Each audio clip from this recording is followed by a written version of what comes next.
할렐루야, 한 주간 평안하셨지요? 하나님의 크신 사랑과 은혜와 축복이 모든 속장님들과 그 가정과 삶의 환경 가운데 가득하시기를 먼저 간절히 축원합니다. 이제 3월입니다. 만물이 생동하고 또 새롭게 세워지는 봄인데요. 오미크론으로 인하여서 어려움이 분명히 있지만 또 어쩌면 그 어느 때보다 더 중요하고 또 위험한 상황일 수도 있지만 그럼에도 겨울이 지나가고 봄이 오듯이 우리의 삶 가운데도 하나님께서 회복시키시고 또 자유케 하시는 은혜가 속히 도래하시기를 하게 될 줄 믿습니다. 그날을 기대하고 소망하며 나아가는 우리 모두가 되시기를 축원합니다. 먼저 기도하겠습니다. 사랑과 은혜가 풍성한 하나님 감사를 드립니다. 한 주간 은혜로 살게 하여 주시고 속해 지도자 교육으로 모이게 하시니 참으로 감사를 드립니다. 각자 처한 상황과 환경은 다르지만 하나의 목적, 주님께서 주신 복음 전파의 사명, 속장의 사명을 감당케 하시니 참으로 감사를 드립니다. 우리를 부르셨기에 지혜 주시고 능력 주셔서 주신 사명 온전히 잘 감당케 하여 주시고 각자의 자리에서 말씀을 들으며 나아갈 때에 깨닫게 하시고 주님의 성령이 임재하여 주시고 역사하여 주옵소서. 말씀이 먼저 우리 안에 역사하게 하여 주시고 말씀을 전할 때에 주의 성령의 임재하심을 통하여 모든 속회가 은혜와 축복의 시간이 되어질 수 있도록 인도하여 주시옵소서. 속회로 모일 때에 크신 은혜와 복이 가득하게 하시고 헌신하는 모든 속장님들의 수고와 헌신이 저들의 삶 가운데 또 속회 가운데 아름답게 열매 맺힐 수 있도록 인도하여 주시옵소서. 감사드리며 예수님의 이름으로 기도하옵나이다. 아멘. 오늘은 식과 이번만 나를 강하게 하사입니다. 말씀은 사사기 16장 28절에서 31절의 말씀입니다. 우리가 인생을 살다 보면 후회할 때가 있습니다. 그때 그렇게 하지 말 것을, 내가 다시 그때로 돌아간다라면 다르게 했을 텐데 라고 생각할 때가 종종 있습니다. 그런데 그때로는 다시 돌아갈 수 없음을 우리는 너무나 잘 알고 있고 행여 다시 그때로 돌아간다고 한들 아마도 똑같은 선택을 반복할지도 모르겠습니다. 왜냐하면 그것이 인간의 연약한 모습이고 그것이 바로 인간의 죄성으로부터 도래하는 일들이며 또한 그것이 바로 인생의 모습이기 때문입니다. 이번 주 본문은 그러한 후회의 자리에 서 있는 한 인물, 그 삼손, 그리고 그의 마지막 모습을 그리고 있습니다. 삼손이 드릴라의 유혹에 넘어가 머리가 잘리고 또 눈이 뽑히고 결박되어서 희롱을 당하는 그러한 장면입니다. 얼마나 그 자리에서 후회를 했을까요? 하나님께서 내게 참 많은 것을 주셨음에도 지키지 못하고 또 모든 것을 잃은 채 두 기둥에 서 있는 것이 바로 오늘 본문에 삼손이 처해 있는 모습입니다. 그 와중에 그는 하나님께 은혜를 구하며 또 하나님 앞에 마지막 힘을 구하여 수많은 블레셋 사람들과 함께 죽게 되었습니다.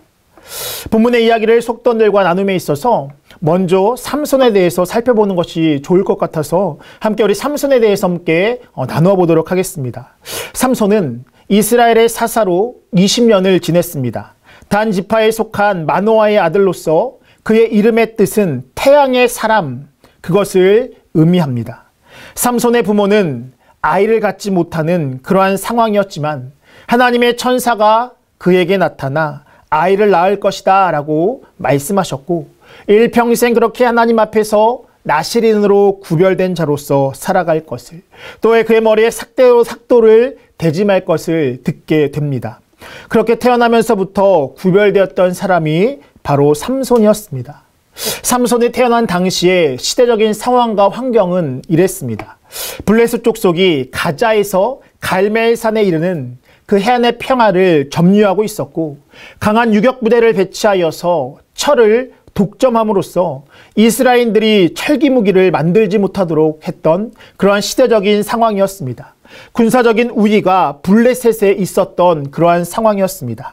또한 블레셋인들은 이스라엘인들에게 세금을 과중하게 부과하지는 않았지만 끊임없이 그들을 괴롭히면서 또 여호와의 신앙에 대한 마음과 신앙을 악화시켰던 것이 그 시대의 모습이었습니다. 그러한 시대적인 상황 가운데 사사 삼손이 태어나게 되었고 하나님은 그에게 특별한 능력과 또 은혜를 더하여 주셔서 이스라엘 가운데 구원의 역사를 이루어 가셨던 것입니다. 그는 뛰어난 힘과 능력이 있었기에 다른 사살과 달리 홀로 이스라엘 백성을 그렇게 구원했습니다. 사자를 맨손으로 이기기도 했으며 블레셋 사람 30명을 쳐 죽이기도 했고 여우 300마리를 붙들어 그 꼬리를 묶어서 곡식밭에 불을 사르기도 했습니다. 또한 나귀의 턱뼈를 통하여서 블레셋 사람 1000명을 죽이기도 했습니다. 그러한 그의 힘은 나면서부터 나시린으로 구별되어 밀지 아니한 머리털에서 나왔다라고 이야기를 하고 있습니다. 물론 머리털 자체에 힘이 있었던 것이 아니라 하나님께서 이스라엘의 구원자로 삼손을 세우셨기에 하나님께서 삼손에게 그와 같은 힘을 허락하셨습니다. 그런 그였지만 드릴라라는 유혹에 빠지게 되었고 또 모든 힘을 잃고 고통을 당하고 수치와 모욕을 당하게 되었던 것입니다. 그런데 그가 그렇게 마지막 그러한 자리에서 그가 다시 하나님을 찾게 되었습니다. 그런 그였지만 하나님의 손에 다시 한번 붙잡힌 바 되어서 마지막 그에게 주어진 사명을 온전히 감당하게 되었습니다.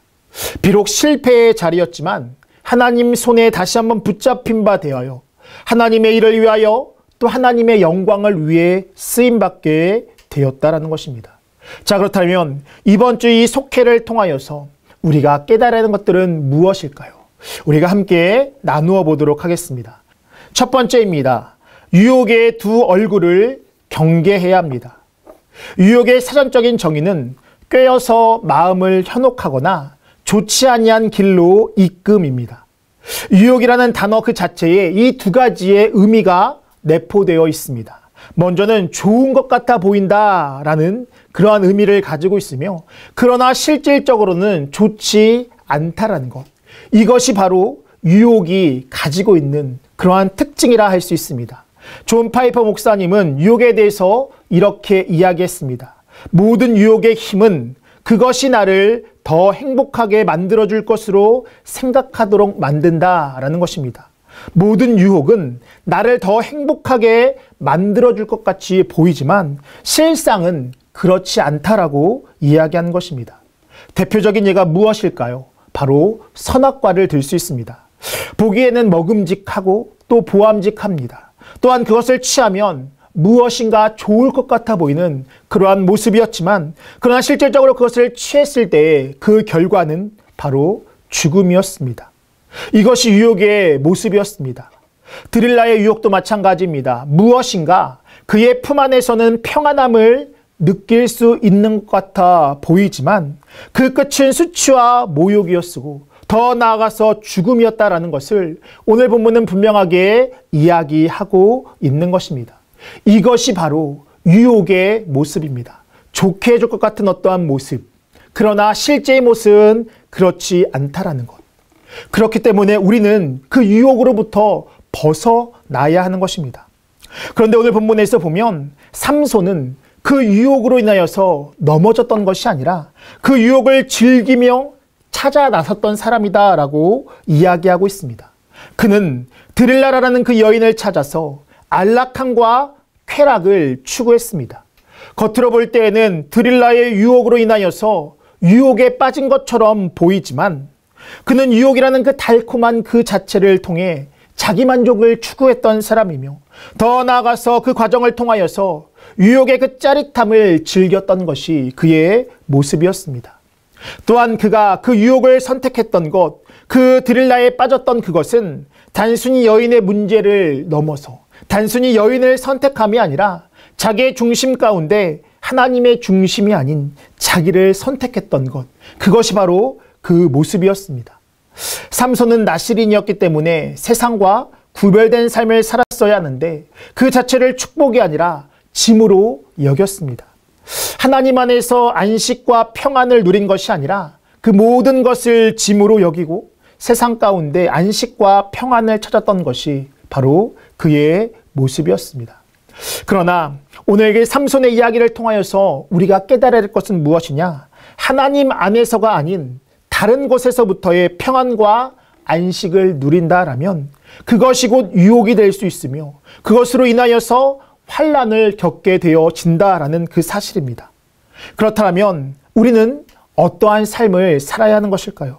바로 세상과 구별된 삶이며 하나님과 친밀한 삶을 가지고 살아가야 하는 것, 그것이 바로 우리의 모습이 되어야 하는 것입니다. 그렇게 되면 우리는 유혹으로부터 벗어날 수 있습니다.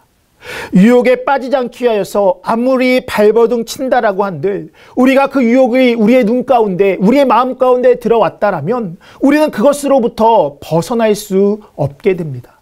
그것이 바로 그 유혹의 특성이며 우리의 한계다라는 것. 그렇다면 우리가 그 유혹으로부터 벗어나는 것은 무엇이냐? 바로 하나님께 집중하는 것입니다. 우리가 하나님께 집중하면 유혹의 모습들은 우리 가운데서 사라지게 되는 것이며, 우리가 하나님께 집중하며 하나님과 가까이 나아가게 되면 유혹의 삶은 우리로부터 멀어지게 되는 것입니다. 바라는 것은 유혹에 넘어가는 것이 아니라, 유혹을 찾는 인생이 아니라 하나님께 집중함을 통하여 구원의 역사를 누리며 나아가시기를 바랍니다. 두 번째입니다. 신앙의 어둠을 경계해야 합니다. 신앙의 어둠을 경계해야 합니다. 앞서 다룬 것처럼 삼손의 이름은 작은 태양, 빛의 사람이라는 뜻을 가지고 있습니다. 반면 드릴라의 이름은 밤의 여인 또는 어둠, 나약한, 이러한 뜻을 가지고 있습니다. 삼손이 드릴라의 그 무릎을 베고 잠이 들었다라는 것은 어둠이 태양을 덮은 것을 의미합니다. 그의 육체가 잠이 들고 그의 의지와 영혼이 잠들었을 때에 그의 머리카락은 그렇게 잘리게 되었습니다. 여기서 머리카락이 잘렸다라는 것은 단순히 머리의 문제가 아니라 하나님과의 관계도 끊어졌음을 의미합니다. 세상을 쫓는 눈이 하나님과의 관계를 멀어지게 하였으며 결국 그것으로 인하여서 육신의 눈도 잃어버리게 되었던 것입니다. 그러나 본문 22절에서는 그의 머리털이 밀린 후에 다시 자라기 시작했다라고 이야기를 하고 있습니다. 여기서 단순히 머리가 다시 자람, 이것은 그냥 단순한 머리카락이 자라는 것이 아니라 비유적인 관점으로 바라볼 때에 하나님과의 관계가 다시 시작됨을 보여주는 그러한 모습입니다. 중요한 것은 그의 머리가 자라면서 단순히 머리만 자랐던 것이 아니라 그의 믿음이 다시 자라게 되었습니다. 본문 28절은 이렇게 이야기합니다. 삼손이 여호와께 부르짖어 이르되 주 여호와여 구하옵나니. 삼손이 여호와께 부르짖었다, 또 여호와께 구했다라고 이야기하고 있습니다. 사실 삼손은 그 이전까지 하나님을 하나님이라 부르지 않고 하나님을 찾지 않았던 그러한 사람이었습니다. 또 하나님께 그렇게 깊이 있게 구하지도 않았습니다. 왜냐하면 하나님께서 이미 그에게 주셨던 능력이 너무나 탁월했기 때문입니다. 그러나 그가 시력을 잃고 또 온갖 치욕과 고난을 당한 이후에 그가 더 이상 어떻게 할 수 없는 그러한 상황에 빠졌을 그때에 그의 고백이 달라지게 되었고, 이제는 세상이 아닌 하나님을 온전히 바라보게 되었던 것입니다. 우리의 인생 또한 마찬가지입니다. 우리가 인생의 삶을 돌아볼 때에 언제 하나님을 온전히 찾게 되었고 언제 하나님을 깊이 있게 만나게 되었나 우리가 스스로 생각해 보면 바로 삶이 어둠 가운데 빠질 그때였다라는 것입니다. 삶 가운데 찾아오는 고난, 그 이유가 어쨌든지 간에 우리의 삶 가운데 우리 스스로 할 수 없는, 우리 스스로 도저히 어떻게 할 수 없는 그 고난에 처했을 때에 비로소 우리는 하나님을 진지하게 찾게 됩니다. 오늘 본문의 표현 그대로라면 신앙의 어둠 가운데 빠질 그때에 우리는 하나님을 찾게 됩니다. 어쩌면 이것이 인간이 가지고 있는 한계일 텐데요. 중요한 것은 무엇이냐? 바로 그때에도, 그 순간에도 하나님은 우리와 함께 하시고 또 우리 가운데 새롭게 일을 행하십니다. 어찌 보면 그때를 기다리고 또 새롭게 우리를 보게 하시고 새롭게 우리를 세워가심을 준비하시는 것이 바로 하나님의 마음이고 하나님의 모습입니다. 시편 119편 71절은 분명하게 이야기합니다. 고난당한 것이 내게 유익이라. 이로 말미암아 내가 주의 율례들을 배우게 되었나이다 라고 이야기하고 있습니다. 오늘 공과의 마지막 부분은 또한 이렇게 마무리하고 있습니다. 하나님과 함께 있는 한 절대로 비참한 최후는 없습니다. 하나님과 함께 있는 한 절대로 비참한 최후는 없습니다. 우리가 해야 될 일은 무엇입니까? 고난당한 그때에 주의 앞에 나아가는 것이며, 고난당한 그때가 바로 하나님을 찾을 때라는 것. 내가 하나님을 외면하여서 나의 삶이 힘들고 어렵다라고 느껴질 그때에 하나님은 저 멀리에 계시다라고 생각하는 것이 아니라 여전히 우리와 함께 하신다라는 것. 그리고 그 함께 하시는 그 삶의 모습은 결코 비참한 체유가 아니라 하나님께서 반드시 세우시는 그러한 인생이다라는 것을 우리는 분명히 기억해야 하는 것입니다.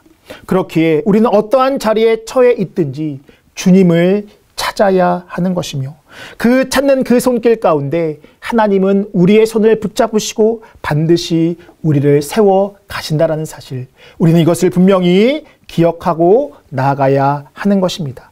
마지막 세 번째입니다. 힘의 근원은 오직 여호와입니다. 힘의 근원은 오직 여호와입니다. 우리가 잘 알다시피 삼손의 힘의 근원은 그의 머리카락에 있었던 것이 아니었습니다. 그의 힘의 근원은 오직 여호와께 있었다라는 것, 우리는 이것을 너무나 잘 알고 있습니다. 사사기 14장 6절입니다. 여호와의 영이 삼손에게 강하게 임하니 그가 손에 아무것도 없이 그 사자를 염소 새끼 찢는 것 같이 찢었으나 그는 자기가 행한 일을 부모에게 알리지 아니하였더라 라고 이야기하고 있습니다. 또한 사사기 14장 19절입니다. 여호와의 영이 삼손에게 갑자기 임하심에 삼손이 아스글론에 내려가서 그곳 사람 30명을 쳐 죽이고 노략하여 수수께끼 푼 자들에게 옷을 주고 심히 노하여 그의 아버지의 집으로 올라갔고 라고 이야기하고 있습니다. 여호와의 영이 삼손에게 임했기에 그가 그 모든 일을 행하게 되었다라고 성경은 분명하게 이야기하고 있습니다. 그런데 그가 그렇게 드릴라의 무릎을 베었을 그때에 하나님의 영은 그를 떠나게 되었습니다. 본문 20절에 이렇게 이야기합니다. 드릴라가 이르되 삼손이여 블레셋 사람이 당신에게 들이닥쳤느니라 하니 삼손이 잠을 깨며 이르기를 내가 전과 같이 나가서 몸을 떨치리라 하였으나 여호와께서 이미 자기를 떠나신 줄을 깨닫지 못하였더라. 여호와께서 이미 자기를 떠나신 줄을 깨닫지 못하였더라. 여호와께서 그를 떠나셨을 때에 그는 힘을 잃게 되었고 결국은 블레셋 사람들에게 사로잡혀 포로의 신세가 되게 되었습니다. 더 나아가서 그는 블레셋의 조롱거리가 되게 되었습니다. 단순히 그가 조롱거리가 된 것이 아니라 하나님의 이름마저 조롱거리가 되었고 또 모든 상황이 모욕적인 수치로운 상황에 이르게 되었습니다. 그런 그때에 그는 하나님을 찾습니다. 하나님께 이와 같이 부르짖습니다. 본문 28절의 말씀입니다. 삼손이 여호와께 부르짖어 이르되 주 여호와여 구하옵나니 나를 생각하옵소서. 하나님이여 구하옵나니 이번만 나를 강하게 하사 나의 두 눈을 뺀 블레셋 사람에게 원수를 단번에 갚게 하옵소서 하고 라고 이야기합니다.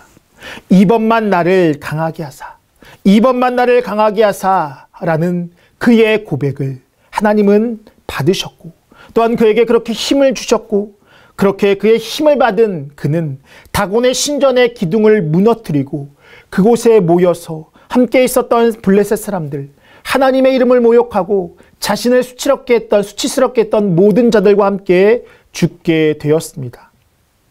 본문은 이렇게 이야기합니다. 삼손이 죽을 때에 죽인 자가 살았을 때에 죽인 자보다 더욱 많았더라.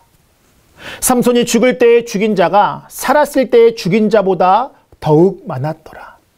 어쩌면 그가 그 죽음, 마지막 그 죽음의 선택 가운데 하나님의 인도하심과 하나님의 능력을 받아서 그의 사명을 온전히 감당하게 되었는데 그 사명의 감당함이 그가 이전에 강건했을 때보다 더 크게 일하셨다는 것, 더 크게 행하셨다라고 본문은 그렇게 기록하고 있습니다. 이 말씀은 하나님께서 그와 함께 하셨음을, 비록 그가 하나님을 떠났지만 다시 그가 하나님을 찾았을 때에 하나님이 그와 함께 하셨고 더 나아가서 그의 죽음이 헛되지 않고 그의 죽음을 받으셨음을 분명하게 보여주고 있는 것입니다. 비참한 인생의 말미였지만 또한 역정케 하시는 그 하나님의 은혜를 깊이 있게 누리게 되었습니다. 우리가 인생을 살아갈 때에 누구든지 넘어질 수 있습니다. 또한 추악한 모습을 발견할 때도 있습니다. 또한 신앙의 좌절을 경험할 때도 있습니다. 그러나 그러한 때에도 하나님은 우리를 일으키시고 우리를 세우시고 하나님의 영광을 위해 사용하시는 줄 믿습니다. 하나님 안에서 더 이상 늦는 때가 없으며 하나님의 손에 붙잡히면 불가능한 것은 없습니다. 그렇기에 우리가 넘어져 있다면 그곳에서 해야 될 일은 무엇이냐? 하나님을 찾는 것이며 하나님의 능력을 구하는 것입니다. 바라는 것은 모든 힘의 근원 되시는 하나님을 온전히 바라봄을 통하여 절망 가운데 세우시는 은혜를 경험하는 우리 모두가 되시기를 간절히 축원합니다. 적용 말씀입니다. 이 세상으로부터 많은 죄의 유혹을 받았습니까? 우리 스스로 하나님이 아닌 세상의 유혹을 선택하지는 않았는지 돌아보는 시간을 가져봅시다. 두 번째입니다. 하나님은 신앙의 위기 가운데 놓인 삼손을 그냥 버려두지 않으셨습니다. 하나님은 우리가 좌절하고 넘어지더라도 그냥 두시지 않고 반드시 일으켜 세우십니다. 우리가 이번 주에 말씀을 준비하면서 우리가 말씀을 또 묵상하면서 한번 스스로를 돌아봐야 될 것은 우리가 공과에서도 이야기했듯이 유혹이라 핑계하는 것은 우리가 없는지, 우리가 그 유혹이라는 것에 대해서 우리가 스스로 찾고 있는 모습은 없는지 먼저 우리를 살펴봐야 할 것이며, 더 나아가서 행여 무너진 삶의 모습이 있다라면 그것이 끝이 아니라 그곳에서 더 이상 늦지 않게 하나님을 찾을 때에 하나님의 찾음을 통하여서 회복해 하시는 하나님이 있다라는 사실, 우리가 다시 한번 이것을 기억하고 우리의 삶에 적용해보고 또 함께 나누는 귀하고 복된 시간 되시기를 바랍니다. 기도하겠습니다. 우리의 힘이시오 능력이 되시는 하나님, 말씀을 통하여 깨닫게 하시고 결단하게 하시니 참으로 감사를 드립니다.